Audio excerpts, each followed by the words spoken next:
Lección número 5. La justificación y la ley.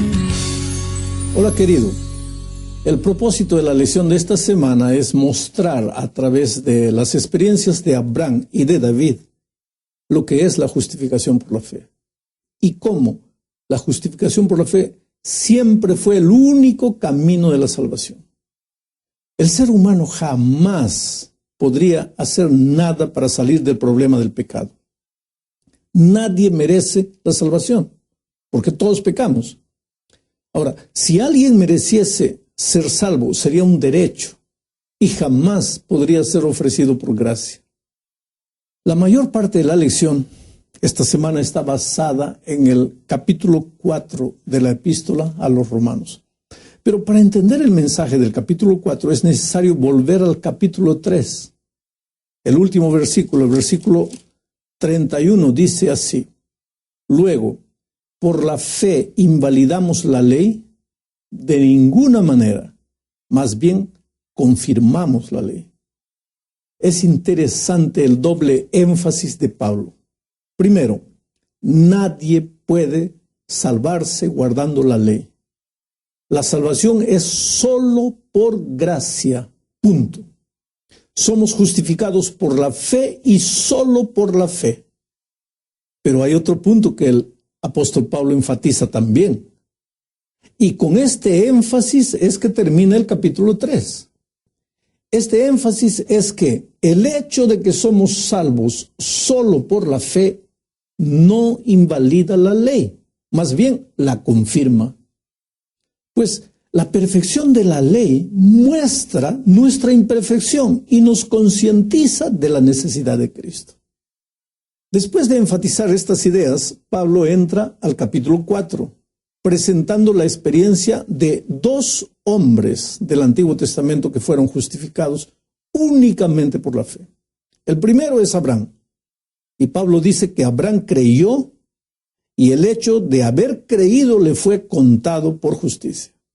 En otras palabras, el patriarca, padre de Israel, fue justificado por la fe.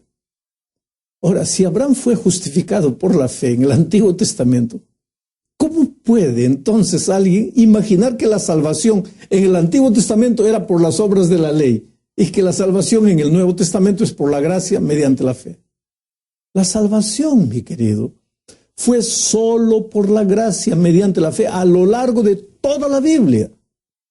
Desde el Edén, cuando un corderito fue sacrificado para solucionar el problema de la desnudez al cual el pecado había llevado a nuestros primeros padres, pasando por Abraham, cuya fe le fue contada por justicia, siguiendo por todo el ceremonial de sacrificios que simbolizaban la muerte futura del Mesías, la salvación siempre fue solo por la gracia de Cristo, y el ser humano se apodera de ella mediante la fe. El segundo personaje del Antiguo Testamento que Pablo menciona es David. Si para salvarse una persona tuviese que guardar la ley, David estaría perdido, porque había transgredido la ley por todos los lados. Su pecado era un cóctel de pecados: asesinato, adulterio, intriga, en fin. Pero Pablo, en el capítulo 4, versículo 6, dice lo siguiente. Voy a leer. Por esto también David habla de la bienaventuranza del hombre a quien Dios atribuye justicia sin obras. David, querido, confió en la misericordia divina. Aceptó la salvación por la fe, a pesar de haber caído, y entonces Dios lo llama hombre conforme a mi corazón. ¿Sabes por qué? Porque justificar es más que ser perdonado.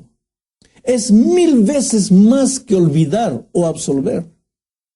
Tú me puedes ofender y luego venir a mí, y yo puedo decirte, te perdono. Pero al decirte perdono, yo no te estoy justificando, no puedo justificarte. Pero cuando Dios justifica a un hombre, Él dice, yo te declaro un hombre justo. De aquí en adelante te trataré como si nunca hubieses cometido pecado alguno. Quiere decir, justificación significa que el pecado ha pasado, se ha ido, es borrado, no solamente perdonado, no solamente transferido, significa borrar los antecedentes y poner al pecador ante Dios como un hombre justo, como si nunca hubiera pecado, como si fuera tan justo como el mismo Señor Jesucristo. Por eso Dios consideraba a David hombre conforme a su corazón. Porque después de haber caído, David se arrepintió y buscó justicia en Dios por la fe. Entramos ahora a la segunda parte de la lección y tiene que ver con la universalidad de la salvación. Quiere decir, con la generalidad de la salvación. ¿Quién recibe la bendición de la justificación de Dios? ¿Quién se beneficia de la bienaventuranza del perdón de los pecados? ¿Esta bendición es solo para los judíos o es también para los gentiles? Un judío es alguien que desciende de Abraham, Isaac y Jacob. Ahora, gentil es todo aquel que no es judío. Cuando se trata de justificación y de perdón, ¿tienen los judíos el monopolio? Podríamos pensar así debido a los personajes que Pablo cita como ejemplos de justificación. Abraham, en fin, es considerado el padre de los judíos, y David era el rey más famoso de los judíos. Pero, ¿qué de los gentiles? ¿Hay alguna bendición para los gentiles? Pablo responde esta pregunta en otra parte del libro de Romanos cuando dice que la justificación de Dios es para todo aquel que cree. Pero Pablo sigue su raciocinio refiriéndose a Génesis 15:6. Este pasaje muestra que Abraham fue justificado por fe. Entonces, basándose en este pasaje, Pablo hace una pregunta importante en el versículo 10. Cuando Abraham fue justificado en Génesis 15:6, ¿él era un judío o un gentil? ¿Él estaba circuncidado o incircuncidado? ¿Qué es lo que sucedió primero, su salvación o su circuncisión? La respuesta es obvia. Abraham fue salvo mucho antes de ser circuncidado. De hecho, después que Abraham fuera salvo, nació su hijo Ismael, y este niño tenía 13 años de edad cuando Abraham fue circuncidado. De modo que Abraham fue justificado y después, más de 13 años después, él fue circuncidado. Usando las palabras del comentarista bíblico, Stifler, diríamos, Pablo puso de cabeza para abajo la jactancia, el orgullo de los judíos.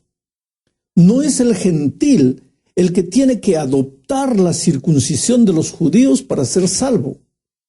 Es el judío el que tiene que venir a la fe gentil, esa fe que Abraham tenía mucho antes de ser circuncidado. Y es a través de esa fe que él será salvo. La tercera parte de la lección nos lleva a pensar en el contraste entre la promesa y la ley.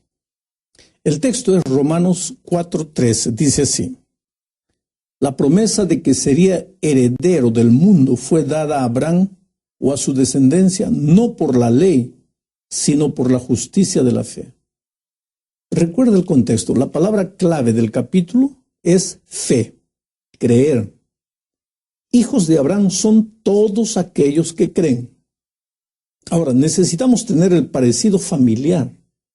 Tenemos que seguir las pisadas de la fe de Abraham. Debemos creer como Abraham creía. La promesa mencionada en el versículo 13 no se encuentra con exactamente las mismas palabras en ninguna parte del Antiguo Testamento. Quiere decir, en ninguna parte del Antiguo Testamento Dios dice, Abraham, tú serás el heredero del mundo. No existe tal versículo. Esta es la manera en que Pablo describe las bendiciones y las riquezas que pertenecerían a Abraham y a su simiente. Nota que esta promesa no es solo para Abraham, sino también para toda su descendencia. De modo que la promesa es para Abraham y para todos sus hijos espirituales. La promesa es que Abraham y todos sus hijos espirituales, o sea, los que creen, los que aprenden a creer, ellos serán herederos del mundo y poseerán la tierra. La verdadera simiente de Abraham, querido, es nada menos que el Señor Jesucristo. Por lo menos eso es lo que dice Gálatas 3:16. Es Jesucristo, el Mesías de Dios, el que poseerá la tierra de acuerdo con el Salmo 2:8. La tierra le pertenece a Jesús, es su reino. Abraham y toda su descendencia espiritual, los creyentes compartirán las bendiciones de este reino, del reino que Jesús establece. De modo que la expresión herederos del mundo significa especialmente participar del reino de Cristo. Ahora, de acuerdo con Romanos 4:13, que ya leímos, ¿cómo llega una persona a ser participante del reino de Cristo? ¿Cómo llega una persona a ser heredero del mundo? No por medio de la ley, sino por medio de la fe. Si fuera por medio de la ley, esto incluiría lo siguiente: obras, tratar de cumplir las demandas de Dios, como han sido dadas en la ley, tratar de ganar el favor de Dios obedeciendo todo lo que está escrito en la ley de Dios, tratar de ganar las bendiciones de Dios, tratar de hacerse digno, tratar de obtener una recompensa como pago por el trabajo realizado, esforzarse, esmerarse, etc. La fe opera un principio completamente diferente.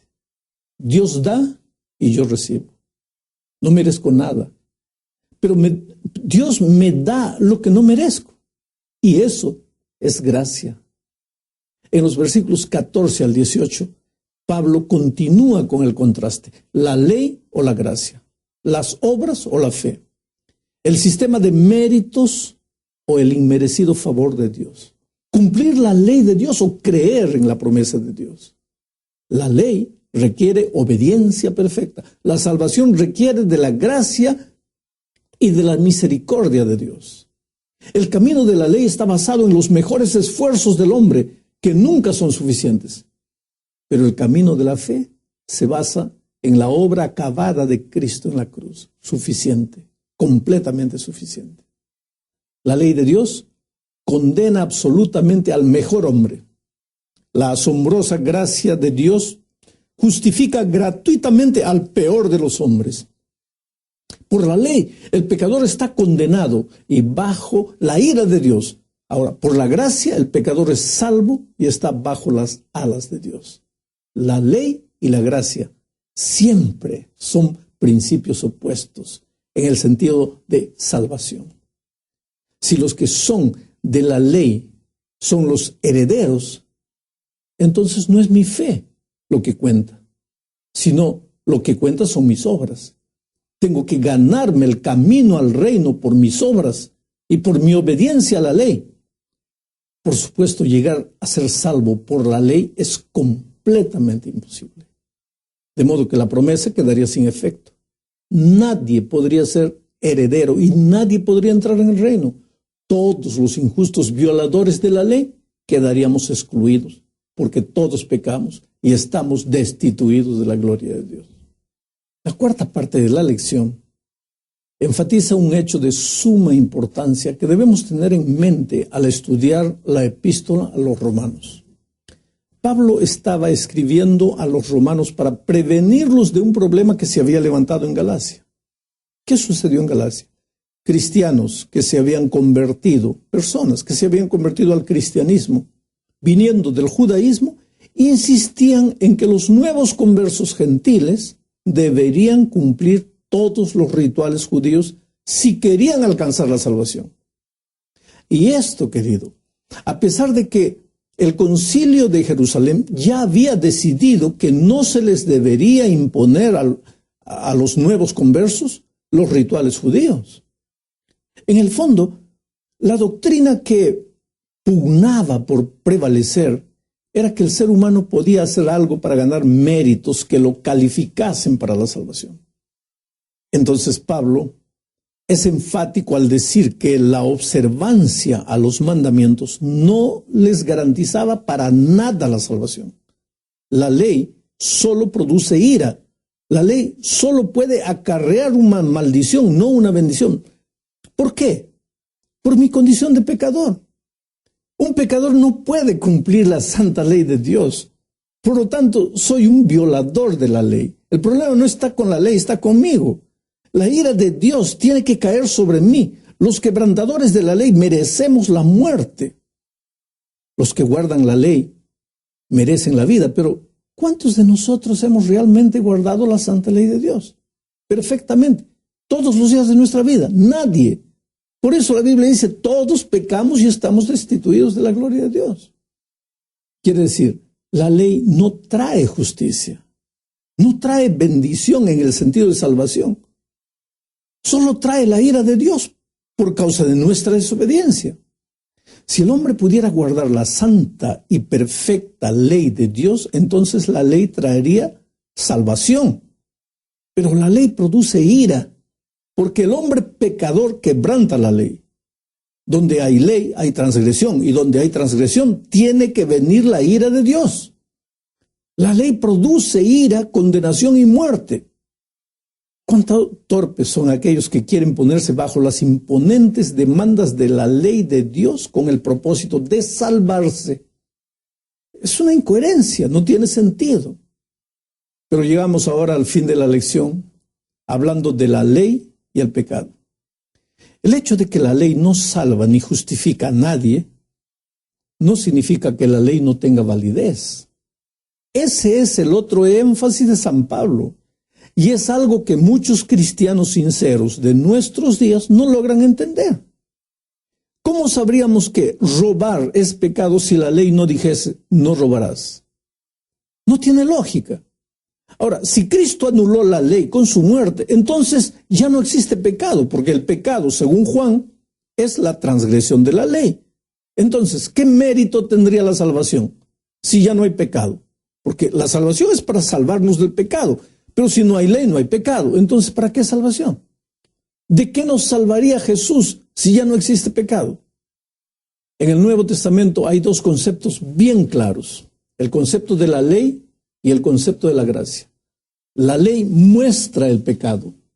La gracia nos salva del pecado. Ahora, cada uno tiene su lugar. La ley tiene su lugar y la gracia tiene su lugar. Confundir esos conceptos es una tragedia completa.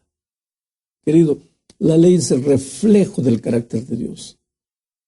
Los mandamientos son santos, puros y buenos, pero no pueden salvarnos. Son como un espejo que solo nos muestra nuestra realidad y nos concientizan de la necesidad de ir a Jesús. Solo Jesús puede salvar.